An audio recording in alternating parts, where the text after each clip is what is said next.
Next are the p block elements. So the elements belonging from group 13 to 18 in periodic table are p block elements. These involve the addition of 1, 2 and 3, 4, 5, 6 electrons respectively in the p orbitals, and s orbital, their s orbitals are already filled. So it means that their s orbital is also already filled, that is ns2, like in case of beryllium. Yesterday we studied beryllium, that is 1s2 2s2. So s orbital is totally filled.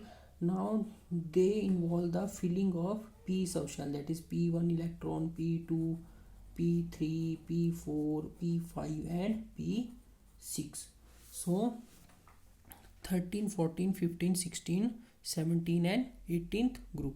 So p1 configuration involves the 13th group, whereas p2 involve the 14th group, p3 and p4, p5, p6. So their s orbital is already filled. The general electronic configuration for the atoms of this block is ns2 and p1 to 6. Together with s block elements, these constitute the representative elements. These elements form very important compounds in the present unit. So first of all, we will study the elements of group 13. Group 13 elements. So first of all, their electronic configuration. Their electronic configuration are the p1. Outermost electronic configuration for group 13 is p1. Like for helium, for boron it is 1s2 2s2 2p1. For neon it is 1s2 2s2 2p6 3s2 3p1. For gallium, indium and thallium, subsequent electronic configuration you can write. And next part of it is their general properties. So general properties, again, first of all we will take the atomic radii.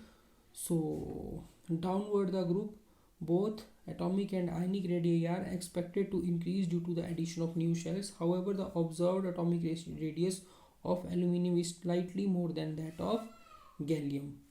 So as you know from our previous studies, that downward the group atomic radii and ionic radii increases downward the group. So we expect same trend in the group 13th element also, but the atomic or ionic radii of gallium is bit smaller than the aluminium instead of increase. Why this happened? So while going from aluminium to gallium, aluminium has atomic number of 13 and gallium has atomic number of 31. There are also 10 elements of the first transition series of d block. There are also 10 elements in between them. So 13 to 30, atomic number 13 to 31, there comes also 10 elements from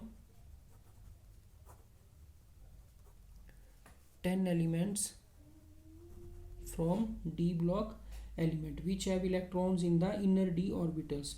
The d orbitals do not screen the nucleus effectively because of their shapes and poor penetration power. As a result, the effective nuclear charge in gallium becomes more than in aluminium and its atomic radius therefore decreases slightly.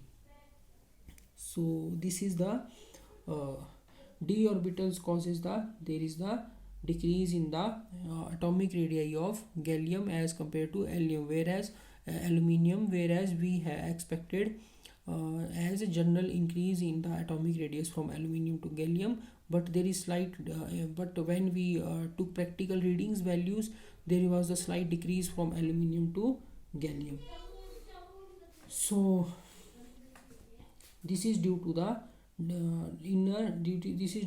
d orbital, which d block elements which comes between the aluminium and gallium, and they have poor penetration power. So as a result, the effective nuclear charge in gallium becomes more than in aluminium and its atomic radius therefore decreases slightly. So you can be asked in exam that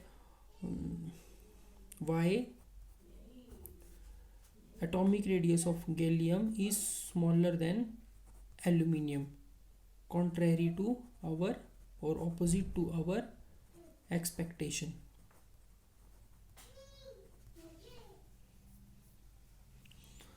This can be asked in the exam.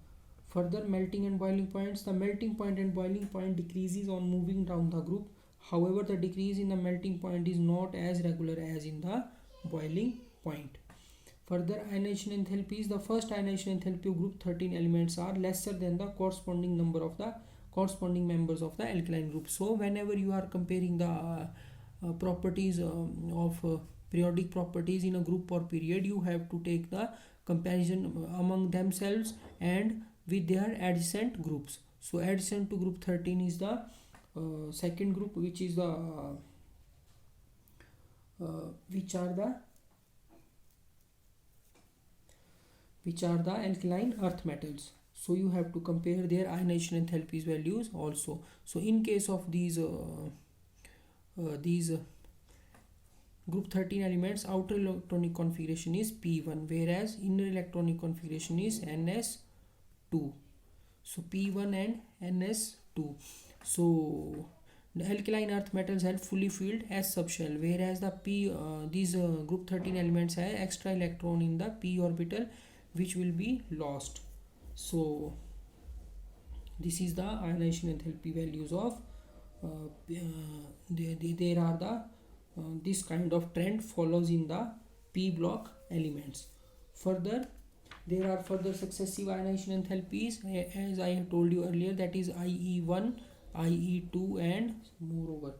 So further there are the oxidation states. The atoms of these elements have 3 valence electrons, 2 in the s subshell and 1 in the p subshell. Therefore all these elements can show maximum plus 3 oxidation states. They can lose their first electron from p orbital, and moreover 2 electrons can be lost from the s block, which can be shown by the +1 and +2 and +3 oxidation state. The +1 oxidation state become more stable as we move down the group from boron to thallium. In case of last element, thallium +1 oxidation state has been found to be more stable than the +3 oxidation state. Further, the cause of the lower oxidation states as we go down the group, as thallium shows the +1 stable oxidation state. So cause of it is the inert pair effect. The element of group 13 have 3 electrons in their valence shell and therefore exhibit oxidation state of +3. However, it has been observed that in addition to +3 oxidation state, they also exhibit oxidation state of +1.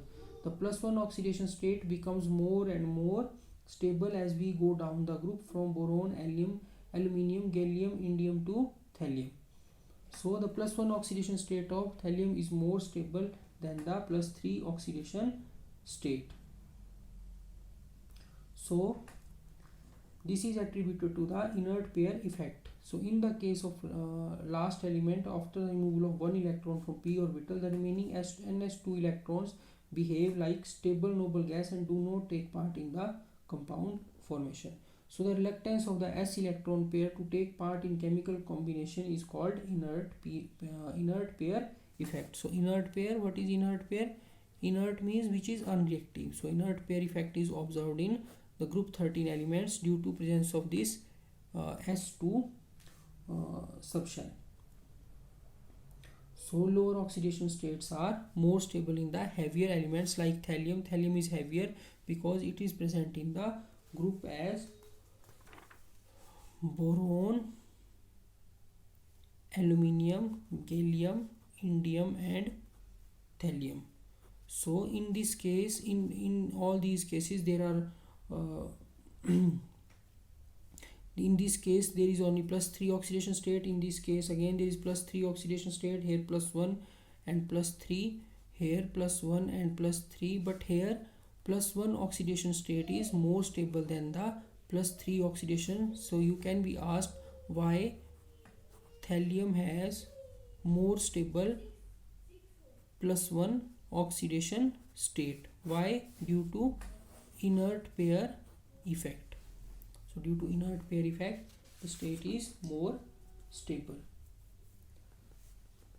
Further, electropositive metallic character. Due to high ionization enthalpies, the elements of the group 13 are less electropositive as compared to the element of group 2. On moving down the group, the electropositive character increases because ionization energy decreases.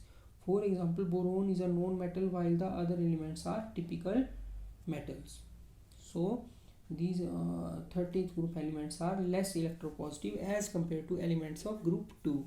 So you have to compare the among themselves their properties like boron, alum, gallium, indium and thallium, and further with their adjacent groups like alkaline earth metal and next group. So further they have tendency to form the covalent compound. The trivalent boron ion is exceedingly small, therefore it would have greater polarizing effect on the neighboring anions. As a result, it would be tend to pull the electron from neighboring anions and thereby show covalent character. Thus, while boron generally shows covalent character, the other elements exhibit ionic character also in its compounds. So, for example, the compounds of aluminium are both ionic and covalent. For example, anhydrous aluminium trichloride AlCl3 is covalent, while this AlH2O6 3 positive is this is the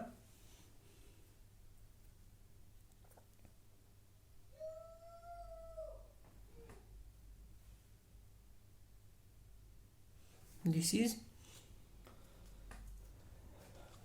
ionic. So compounds of 13th group elements, it forms the hydrides like hydride of boron. So borohydride, there are different kind of boranes like diborane or other. So formula of diborane is B2H6. Further important compound formed by this diborane is when B2H6 reacts with the 3B2H6 reacts with the 6NH3 forms the at 180 degree forms the 2B3N3H6 12H2. So this is borazine and its structure is very similar to the benzene and it is also called boron. It also forms the boron nitride. So there are many other reactions of boron, but question can come to you from here that why size of gallium is smaller than aluminium, or why does thallium forms the stable lower oxidation state. It forms lower stable oxidation state due to the inert pair effect. Similarly, other factors. So it is the borazine. So next is the, you can be asked in exam that explain the structure and bonding in of diborane. That is structure and bonding of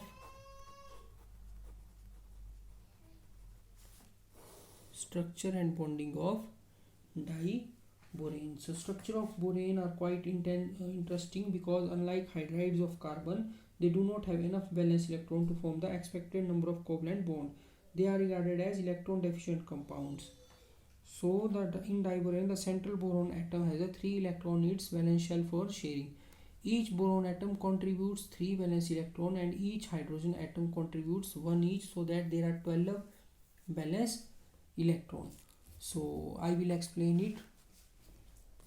Each boron, there are B2H6, so there are 2 boron atoms, boron and boron. Each boron has 3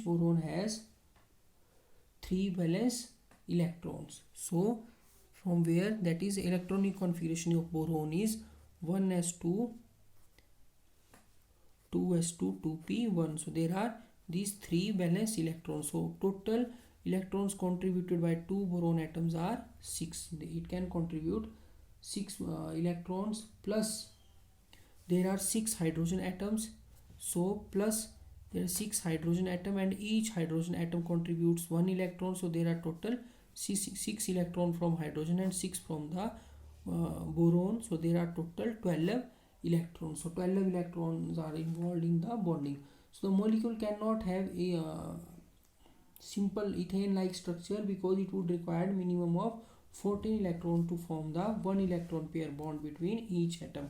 So structure of ethane is, ethane is C2H6. So in case of ethane,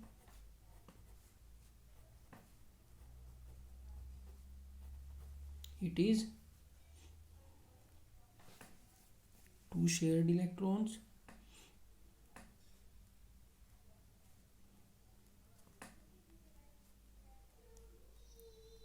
There are 4 valence electron in carbon.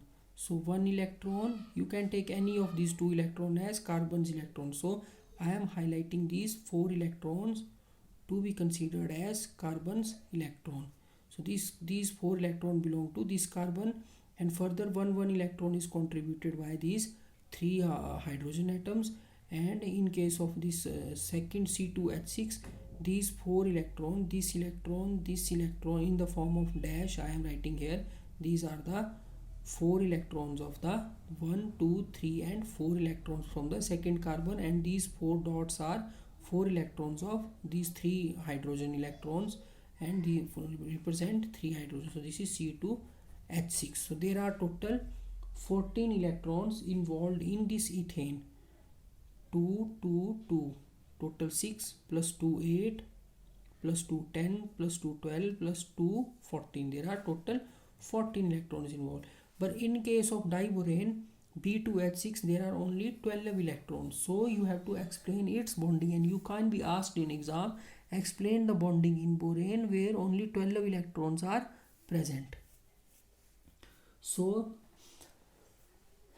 it is evident that there are no electrons left to form a bond between the 2 boron atoms. So 12 electrons involved in case of, if you will compare it with the ethane, there are 12 electrons are 2, 2, 2, 6, 2, 2, 2, 6. 6 plus 6, 12. So these 2 electrons are missing in case of borane. So it is evident that there are no 2 electrons left to form the bond between the 2 atoms of 2 boron atoms in case of diborane, as formula of ethane is C2H6 and diborane is B2H6.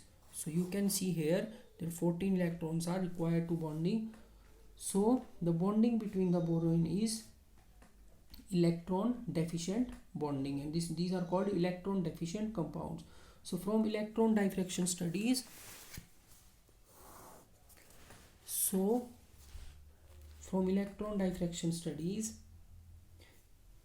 it has been concluded that diborane has following structure. Diborane has this type of structure where there is no direct bond between the borane.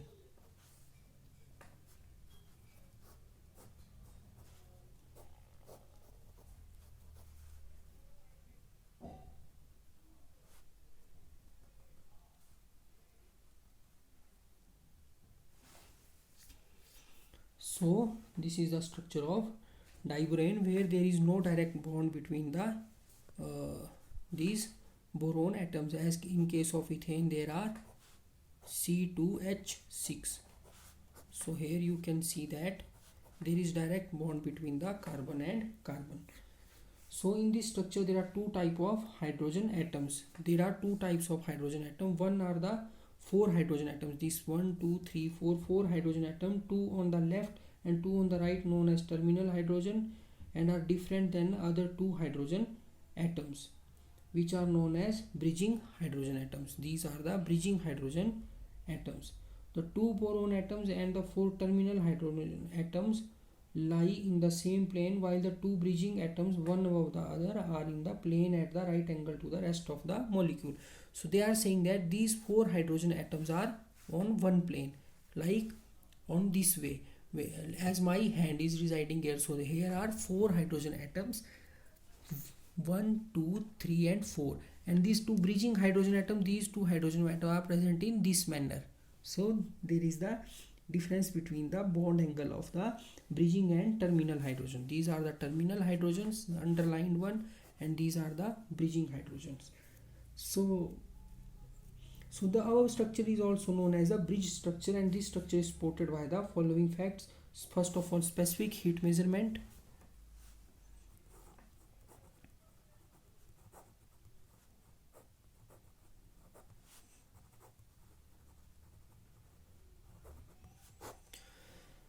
Specific heat measurements. The specific heat measurements have shown that there is no free rotation between the 2 boron atoms. So this indicates that if these all molecules are in same plane like in ethane, they can be rotated.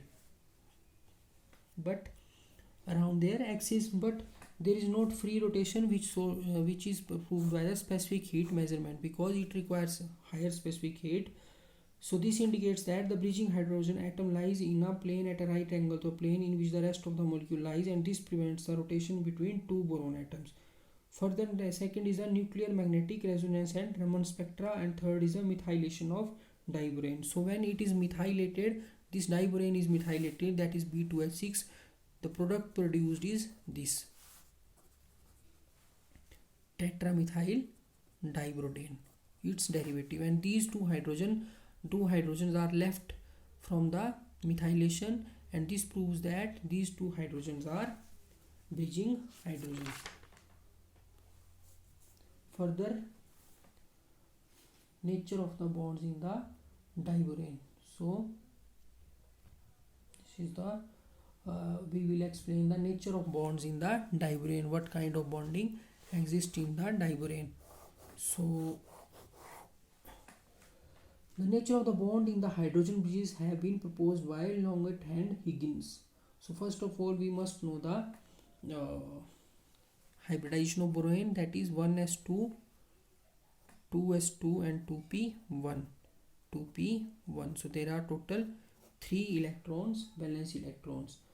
Now the boron has the outer electronic configuration of 2s2 to p1, and in the excited state its electronic configuration is further in excited state, that is when it absorbs energy.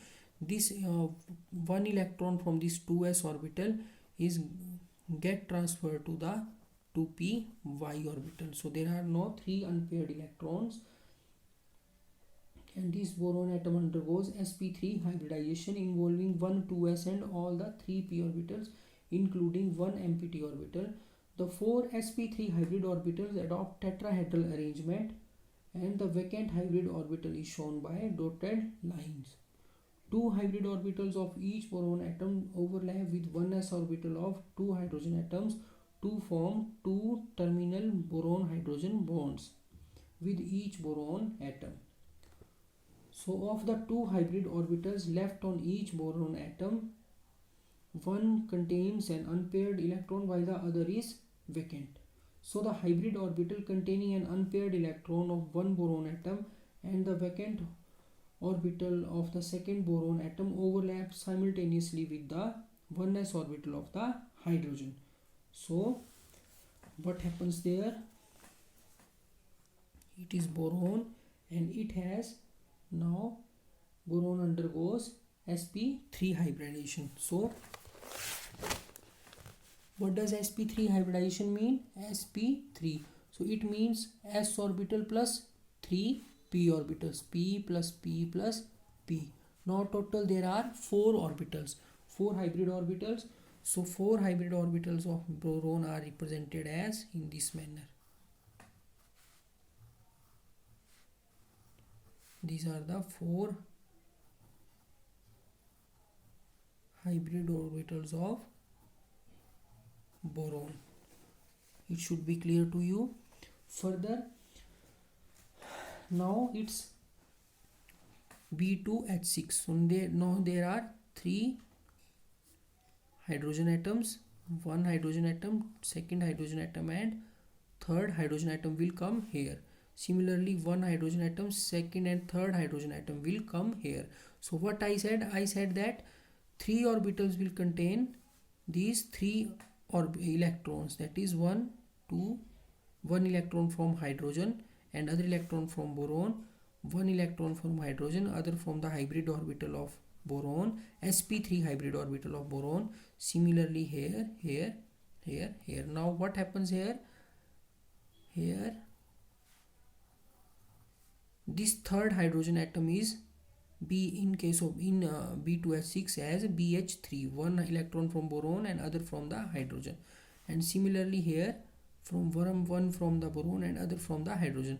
So this orbital from this unit BH3 unit overlaps with the empty orbital of empty sp3 orbitals of, as hybridization means these 4 orbitals are equivalent, 1 2 3 4 equivalent in shape and equivalent in the energy. So this one orbital, one unhybrid or empty orbital, one one hybrid plus empty orbital of BH3 unit will overlap with the filled with the one filled orbital out of 4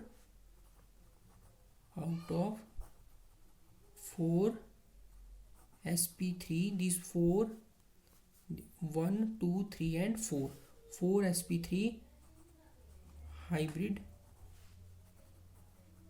orbitals of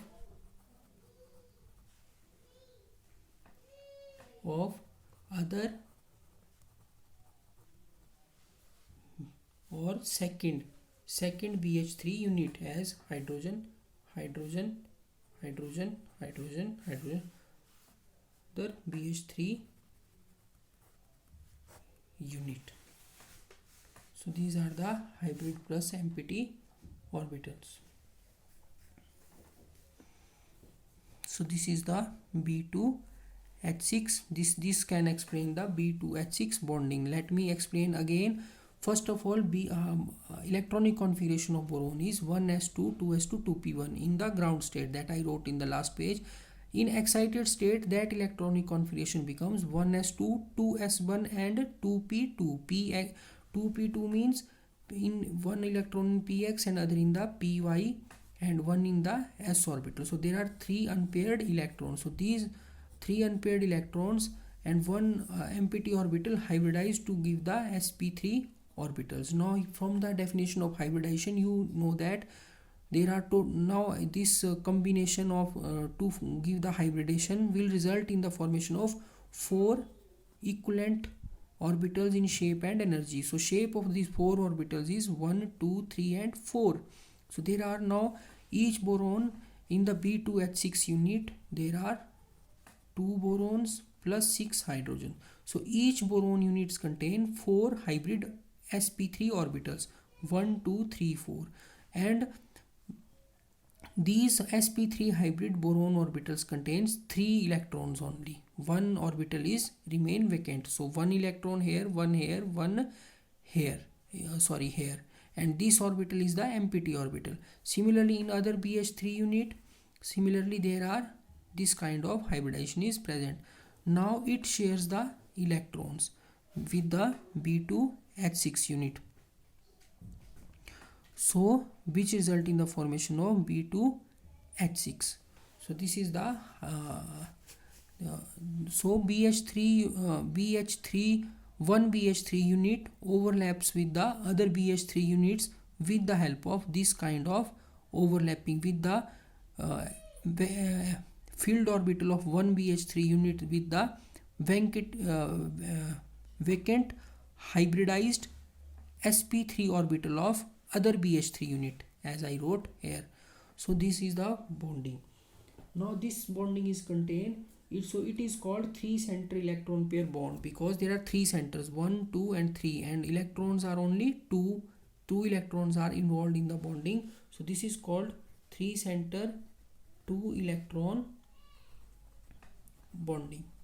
3 center 2 electrons. So 1 2 3 only 2 electrons present, 1 2 3 only 2 electrons are present, and the formation of this type of bond is called banana bond. So this is called banana bond, and it can be represented as this bond can be else will be same. These two bonds can be represented as boron.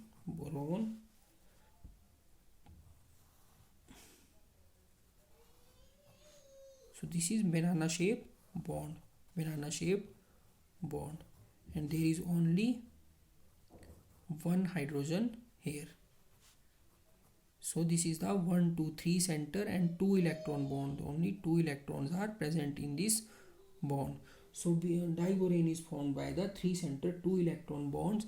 So this is not so that tough. It is very easy. First of all you have to split the B2H6 in 2 parts. you have to understand that there are two parts in this molecule, BH3 and BH3, when you are explaining the bonding. So BH3 and BH3, and now what is the electronic configuration of boron, what is excited state electronic configuration of boron, and what is hybridization, which hybridization is formed, and after that hybridization, how does hydrogen get attached to the boron atoms, hybridized boron orbitals. So hydrogen gets attached in this manner. So this explains the 3 center 2 electron banana bond.